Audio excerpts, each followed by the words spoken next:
dit une histoire extraordinaire. L'histoire d'un joli papillon bleu qui vit près d'une plante qui s'appelle l'origan. Il pond ses œufs sur cette plante.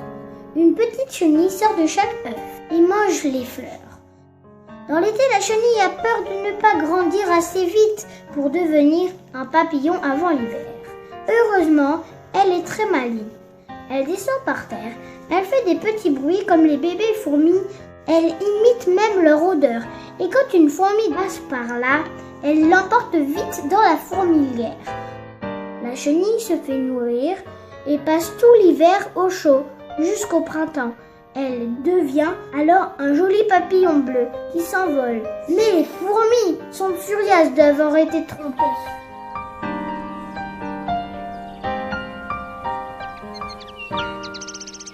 L'azuré du serpolet, c'est un papillon qui est protégé en France et de plus en plus rare à l'échelle européenne.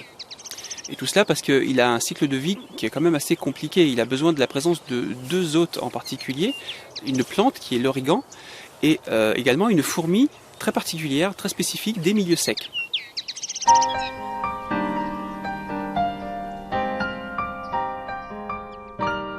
L'azuré du serpolet en région centre, c'est environ 190 populations qui ont été identifiées, dont 90% en Indre-et-Loire. Et en Indre-et-Loire, le Conservatoire d'espaces naturels Centre-Val-de-Loire est gestionnaire de 10 sites naturels, dont 3 ont la chance d'accueillir des populations d'azuré du serpolet.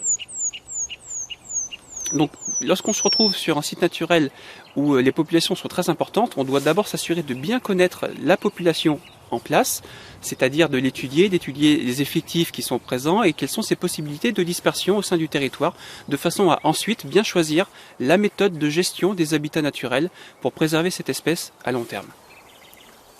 La méthode qu'on a employée a consisté à capturer les papillons au filet à insectes, à les marquer, ce qui ne représente pas de danger particulier pour eux, à les relâcher et par la suite à espérer les recapturer. Là, je viens de le capturer. Vu qu'il n'a pas de marque, je vais lui en mettre une. La lettre d'abord. Un A. Voilà. C'est la lettre de la session. Et un 1, puisque c'est le premier papillon que je capture. Hop. Et voilà. À chaque capture, on note sur une tablette numérique l'heure de la capture, le code unique qui est attribué au papillon, ainsi que le point, la localisation géographique précise de la capture et les conditions météorologiques.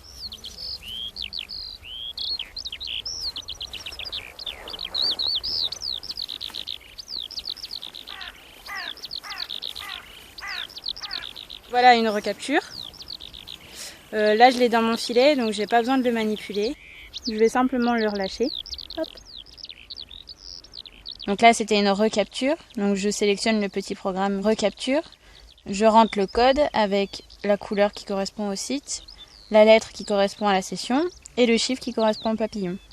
Ensuite, je tape ici et ça sélectionne le point GPS que la tablette enregistre toute seule.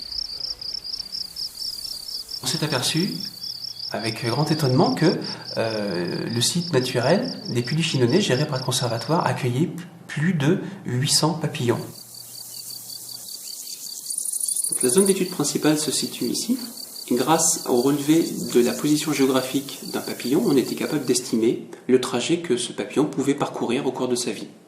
Donc, la moyenne relevée a été de 80 mètres, mais un certain nombre de papillons parcouraient des distances plus importantes, allant de 100, 200 mètres, 300 mètres pour certains, et le maximum observé a consisté en un papillon qui a parcouru une distance de plus de 800 mètres. Les résultats de l'étude ont permis de créer une carte qui met en évidence les noyaux de population de l'azuré du serpolet sur les Puys du Chinonnet.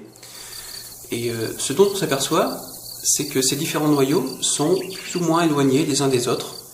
Il y a des jonctions qui existent, mais d'autres où il y a des barrières qui sont très nettement visibles. Et l'étape suivante, c'est de pouvoir relier ces différents noyaux de population les uns avec les autres. En favorisant les échanges entre les noyaux, ce qu'on va chercher à faire, c'est relier les différentes petites populations qui sont isolées et qui sont menacées, qui risquent de disparaître un jour ou l'autre. Donc maintenant, grâce à cette étude qui était primordiale pour nous, on connaît tous les éléments essentiels qui vont nous permettre de mettre en place une gestion efficace pour préserver ce papillon à long terme. Donc l'histoire du petit papillon bleu des Puys du Chinonais, finalement, elle résume parfaitement la logique de fonctionnement et de travail du conservatoire. C'est la connaissance primordiale des espèces naturelles remarquables qui amène à la préservation à long terme de leur habitat naturel.